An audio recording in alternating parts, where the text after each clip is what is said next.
I thought about doing this whole thing in rhyme, but it turns out I just don't have that kind of time. The Grinch is a PlayStation 1 title developed by Artificial Minds and Movement and released in 2000. Not familiar with Artificial Minds? Well, neither was I, so I looked up their work and it seems they're the studio to go to if you need a quick licensed property game. Well, that's not a great omen, but I remember playing the heck out of this game when I was a kid. Is it as good as I remember? Holy shit! This looks terrible. I know it's a PlayStation 1 game, but so is Final Fantasy IX. Look at that clipping. Look at the textures freaking out. Watch the boxes use impossible space and magically expand and contract. Did I accidentally boot a Silent Hill game? Oh, why is that there then? Who thought that was a good idea? This game's little quirk hadn't a defense because this part of the game just made no damn sense. So here we go. We're given these missions to complete and the game finally opens up. Now we get to see what kind of game The Grinch actually is. The Grinch is an adventure platformer. You have these various missions to complete in each level, like paint the mayor's face or smash snowmen. Once you do enough of the missions, new levels unlock. You are also on the lookout for blueprints to try and unlock new gear, which allows you to complete different missions. And this type of game makes sense for when this game came out. Those of you who are a bit younger might not remember that this type of adventure platformer was very popular during the early 2000s. This was the heyday of releases like Banjo-Kazooie, Spyro, and Ratchet & Clank. We went a bit adventure platformer crazy. In all honesty, this one isn't half bad. It's a bit clunky, but not any more than the average PS1 game. As ugly as the cutscenes were, the actual gameplay looks fine, although the textures only load in when you're like 5 feet from them. Once you get used to the weight of the Grinch, platforming works okay, although these pulls are frustratingly precise. The missions are cute, and it's kinda cool being a villain in a platformer like this. There are some pretty clever touches to this game too. The way you use Max is pretty cool and gives some life to the characters. The narration is great. It's way down in Whoville that all Who folk reside. They're hugging and kissing the mean Grinch can't abide.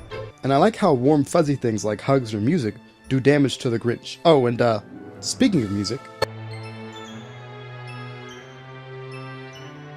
the music in the game is not bad either, and it fits well. It's mellow, matching the pace of the game, and gives off a good Christmas wonder type of vibe.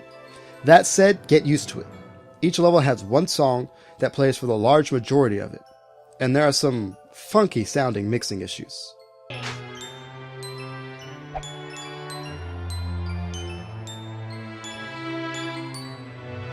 You can also change your clothes to hide your identity, so you can walk around...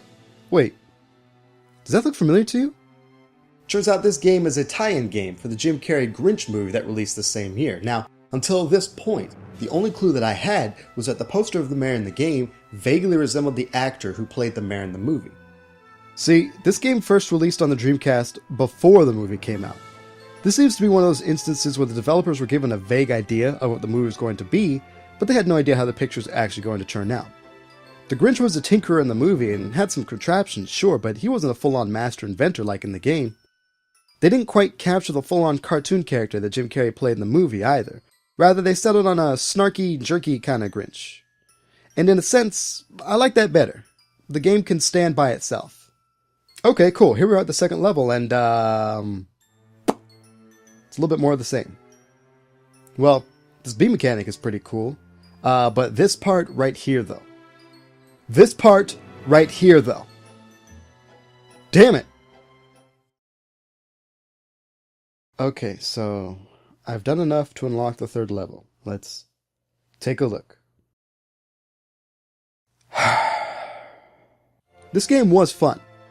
At first. It controlled decent enough, had a nice atmosphere, and you could just get into rhythm playing it. But it became too redundant. Too tedious, and with time I stopped having any fun. I thought maybe I was crazy, it wasn't good at all, and I just wanted to like it because I played it when I was a kid, so I got a second opinion. So what do you think? I don't think I can play it that long. Yeah, like it's fun at first, right? Yeah. I'm not crazy. Right? I like the idea. Like, it's fun at first. It's just too repetitive. Thank you. I'm not entirely sure who this game is for. It's not challenging or varied enough for older gamers, and it's just too tedious to keep the attention of younger gamers. It sits in a weird gray area. Because of that, the Grinch is kinda naughty. So was I looking back on this with nostalgia-tinted glasses? Yes. But that's okay. In a way, it's almost perfect. You see, I spent countless hours playing this game with my cousins and my brother when we were little. Just locked in a little room, taking turns being frustrated by the game, but still having a blast because we just didn't know any better. And that's what this time of year really represents to me. Loved ones. Family. It's an excuse for all of us to just get back together and recall old memories. Make new ones. So yes, I love this game because I love my family. And this game reminds me of time shared with them. Objectively, this game should get a low score, but to me, this game means just a little bit more. Now, if you'll excuse me, memories await. And remember, if you can't say anything nice,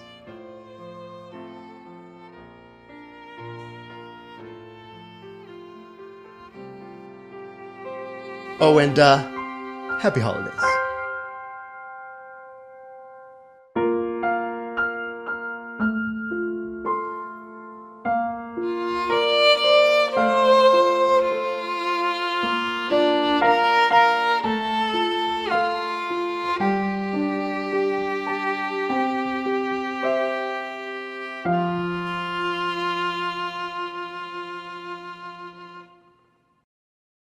If you like this video and you wish to see more, please subscribe. And leave a comment below. Do you remember this game? Does it look interesting? Just let me know. Huge shout out to Sam Lin for allowing me to use his cover of Where Are You Christmas.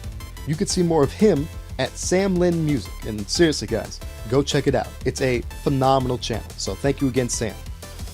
And thank you all for watching. Happy holidays.